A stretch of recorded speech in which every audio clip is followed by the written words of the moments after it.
So Genesis chapter 9. Then God blessed Noah and his sons, saying to them, "Be fruitful and increase in number and fill the earth." Oh, what does that remind you of? I know I've heard that somewhere before. Somewhere before. Could it have been in the garden? Or maybe right outside, I don't remember. Oh, I thought you were thinking no, this was absolutely right on day 6 when Adam and Eve were created. Like they were set, they were told be fruitful and multiply. So when you're getting the new fractured earth here in the Garden of Eden, so you got Eden on this side, then we'll get, maybe I'll use brown because the fruitfulness of the earth has somewhat been wiped away at this point in time. So then you have Noah over here. So sometimes this is actually called the Noahic covenant. The covenant with Noah. So Eden, you do have be fruitful and multiply. So this is saying, well, the Lord is giving you the earth to propagate yourselves, to have children, to be procreators as I am creator. So it's absolutely a wish of blessing in your works of life. So yes, that has not changed. That has not changed before and after the flood. But in verse 2, we're going to get something interesting. The fear and dread of you will fall upon all the beasts of the earth and all the birds of the air, upon every creature that moves along the ground, and upon all the fish of the sea. They are given into your hands. Wait a second, was that there before? I don't think it was. I'm pretty sure that. No, not exactly. Because there was dominion over animals. And there actually is still dominion here, because I was comparing the words. As I was looking, I was doing a paper at seminary, so I was going back and forth between them. So there's still dominion, but it's now dominion plus fear. So the animals are not just supposed to be guided and guarded and protected by us, but now we are exercising dominance and control and even terror. And that's not good. It's like, why does that have to happen? Well, we'll get to that in a couple verses. But first off, God then says, in verse 3, "Everything that lives and moves will be food for you. Just as I gave you the green plants, I now give you everything." So here it's all plants for food. And on the other side, we now have plants plus meat.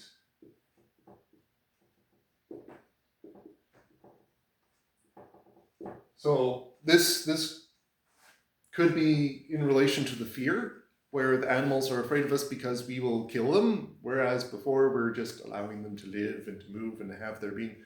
But now that we need them for sustenance, they might be afraid of us. And this could have some practical effect because for meat has a lot more protein, a lot more nutrients, so it's more nutrient dense than plants. You'd have to consume a lot more plants to get the same amount of nutrients that you would otherwise get in meat. So people looking at meat-based diets, like this is why those work. And this is also why vegans have a really hard time on the other side, because plants aren't nearly as rich in nutrients, and especially the plants that have been developed for today are not as rich in nutrients. At least not some of the more common ones. Yes? That would lead me to a question I was going to ask about. Yeah. You've got the vegan argument that, well, this, when everyone was essentially vegan, they lived to be 800-900 years old, and it was only after they started eating meat that people only lived 120. Well, I haven't gotten that particular argument. Okay. But since God limited the number of years before the flood and said this is what we have to do. Oh, it was before the flood, yeah. Yeah, so I would say, like, from a divine orchestration type of idea, no. Because there's also the question, I've more gone the question of, is eating meat sin? At which point I'll have to defer to Jesus Christ, because if I'm looking at the life of a perfect human being, what's going on there? And he eats meat all the time. It's okay. Yeah. And in general, if we're looking at God and his relation to consumption of meat, and we can find him actually ordaining this in multiple locations. Because with, say, even Leviticus, when you're having the sacrifice of animals, a portion of the animal meat would not be burned, but would be given to the priest and or his household to consume. The peace offering is also not just for the priest, the peace offering and the Passover offering with the lamb. It's not just for the priest, but you actually get to consume those yourself. So we have God actually saying, eat meat on these occasions, you must. Right. So eating meat is not de facto a sin. God is actually providing that. It's not the best thing, because animals do have to die, but God is looking at humanity as, well, you have dominion over them, you are above them, therefore I will protect you at the cost of their lives. But presumably, once we get to the paradise to come, we'll be more like Eden, and we wouldn't be consuming animals at all. Barring the Simpsons invention, because if you ever watched the Simpsons episode where Homer dreamed he was Adam and Marge was Eve, he asked for pork ribs, so you just like grab ribs from a pig, and the pig would heal immediately, and then yeah. I don't think that's going to happen. Any case, so God actually does allow this. I would say that, well, I do think that there would be a more genetic variant on this, because with epigenetics, it might not have been that God designed our bodies to initially consume meat and that we could actually gain all the nutrients we needed from plants. But over time, as we needed to adapt, and food was not as readily available as it was in Eden, epigenetics might have just adapted our systems so that we can consume meat. So human beings still need a lot of the things that are found within meat. You can try to get all that with plants, but it's going to be a hard go. People generally, if they're going vegetarian or vegan, they still need to take some sort of nutritional supplement. Eating meat, it was good enough for Jesus, it was good enough for me. Right. I wouldn't exactly use that argument. Well, actually, one of the things that I did that did turn me to eating less meat at the very least, because I still recognize that I need meat in my system. But what turned me to eating less of it was seeing that what the meat industry actually does to animals. And like, there are so many different producers that just treat animals as products and are just so inhumane to them. So I do think it is wise not to have as much demand for meat that would outstrip the ability to care for the animals that we raise. Right. Yeah. So at least an ethical relationship that way. It's not unethical to eat meat, but it's unethical to treat animals very poorly. Okay.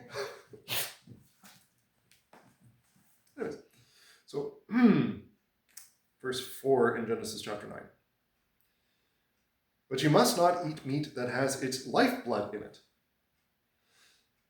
So the idea is, like, when you're consuming this, you're not consuming the blood with the meat, because the blood actually belongs to God, or the life of the animal belongs to God, so you're not consuming the blood of the animal with the animal itself. You're not trying to steal its life, as it were. This is more of a ritualistic thing than anything else. Where, say, like, a lot of pagan cultures would have drinking of blood in ceremony. So contemporary with the scriptures, or even later on in some of the Northern European barbarians, they would have drinking blood, or like Wiccan practices having a lot of blood there, and it's about taking the life or power of whatever's blood that is to take part of that ceremony. So God is saying, like, no, this belongs to me, and implicitly what's going on is he is giving you life.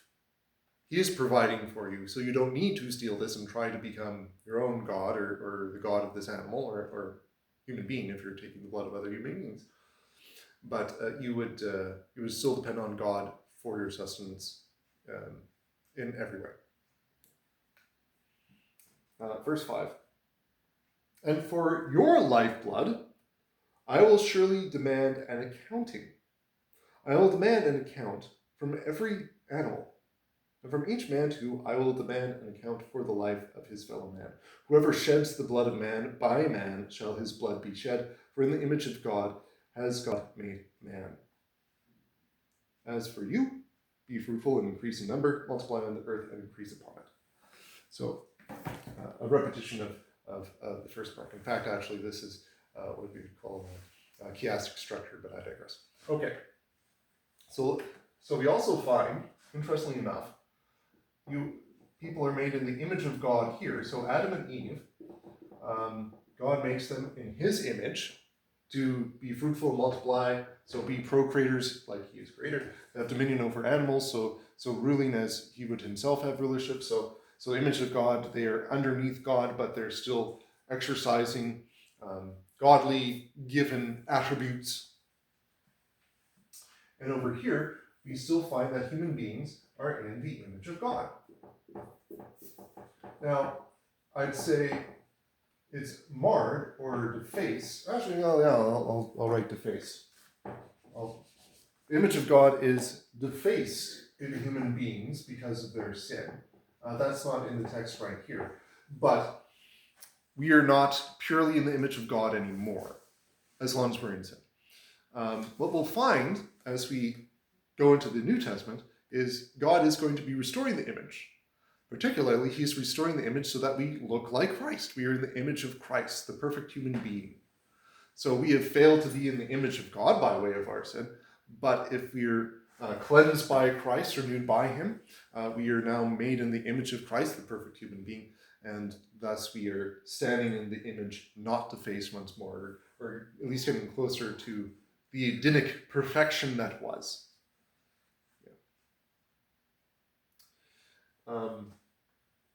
But also related to the fear element is there is now a need for extra law, primarily protection of life and punishment, or let's say execution.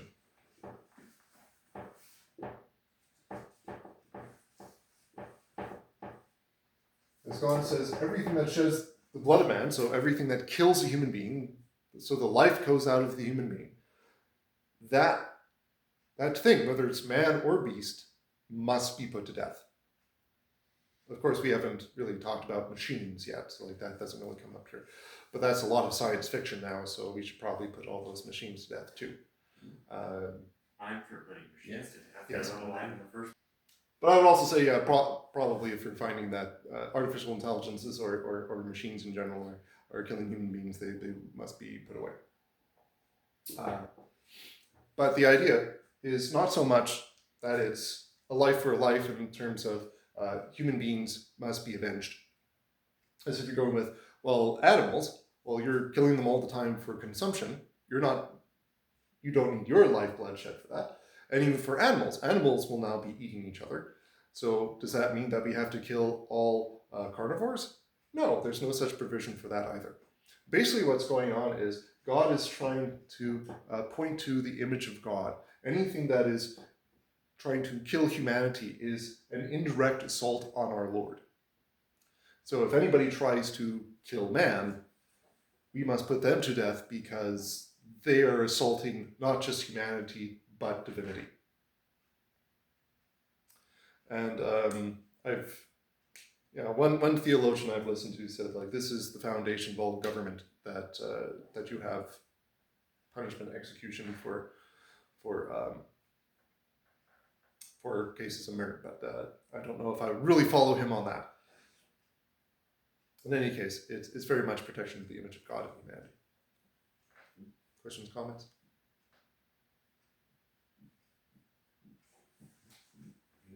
Okay. All right. So I'll very quickly finish off the story of Noah.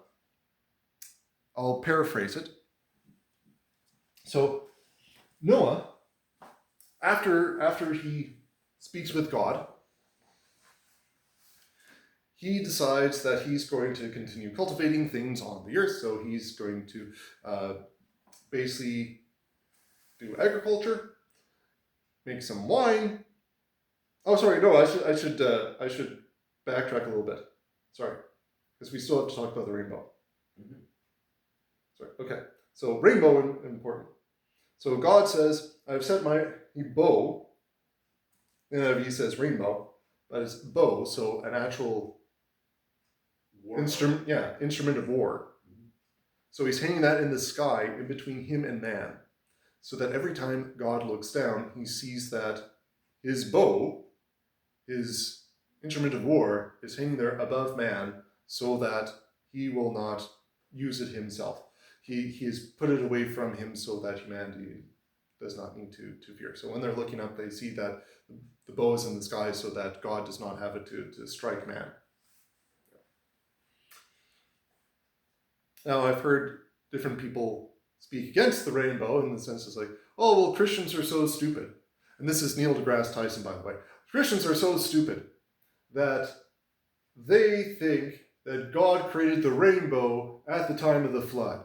Like, they're so stupid, they don't know that it's light refracting through water. And it's like, well, nobody understood it was light refracting through water until the modern age. But that's really besides the point. It's not that God suddenly created the rainbow. We're not saying that remotely.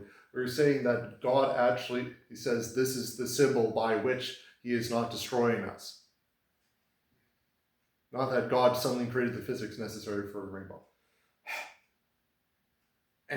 Anyway, and one last thing with rainbow. So there is a group of people who are now using the rainbow for their exploits, and it is a very big travesty that they're using God's warbow as their symbol, because basically they're taunting God, going like, "Ha ha! You are not destroying us for our sinfulness. Therefore, let us flaunt this warbow of yours, because you're not going to hurt us for anything that we do." And yeah, they're going to be answering for that in the end.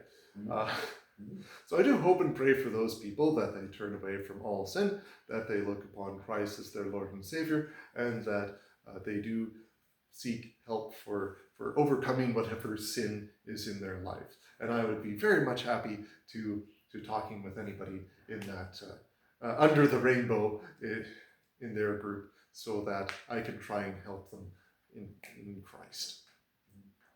Because we want to love them. We want to love them as much as we can. Okay. So now, going back to Noah's story. So Noah cultivates grapes, starts making wine, and then he gets drunk. And you're like, wait a second, I thought drunkenness was a sin in the Bible. Yes, it is. So we're seeing sinful nature coming up right afterwards. It doesn't take long. And then, what goes on is, well, Noah, drunk, he's naked. He's naked in his tent. And then Ham, the middle child, he decides, oh, I'm going in my father's tent. Hey, look, he's naked. And then he goes, aha! And he goes to his brothers and says, hey, brothers, guess what? Dad's naked. Of course, there's also some possibility that Ham did something far worse. I won't get into that here, but it's possible that he did something far, far worse. And that's what's really going on. But anyways, he's basically spreading the bad news that his father's committed sin, and he is thus sinning himself. And then his two brothers go in back first to cover their father's nakedness so that they do not dishonor him or themselves. So when Noah wakes up, finds out what on earth happened, he curses not Ham, but Ham's son Canaan. And since Canaan is alive, most likely they've been around for a year or so. So Ham's descendants will be lowest of slaves.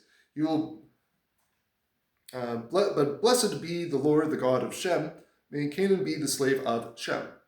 May God extend the territory of Japhet. May Japhet live in the tents of Shem, and may Canaan be his slave. So the idea is like those who are of sinful descent and those who are exercising sin would be subservient to those who are doing good. So Shem as the firstborn as well as the one who's doing good. Guess what? His descendants include the Israelites, and Canaan, his descendants are the Canaanites. Who would have thunk it? But since we are saying that these are the three surviving families over the earth, they populate everything else. Again, it still takes centuries for people to live and die. So again, you can very quickly populate the earth, especially when your children are like after 20, 30 years of age are now themselves having children. So again, you can very rapidly populate the earth after this.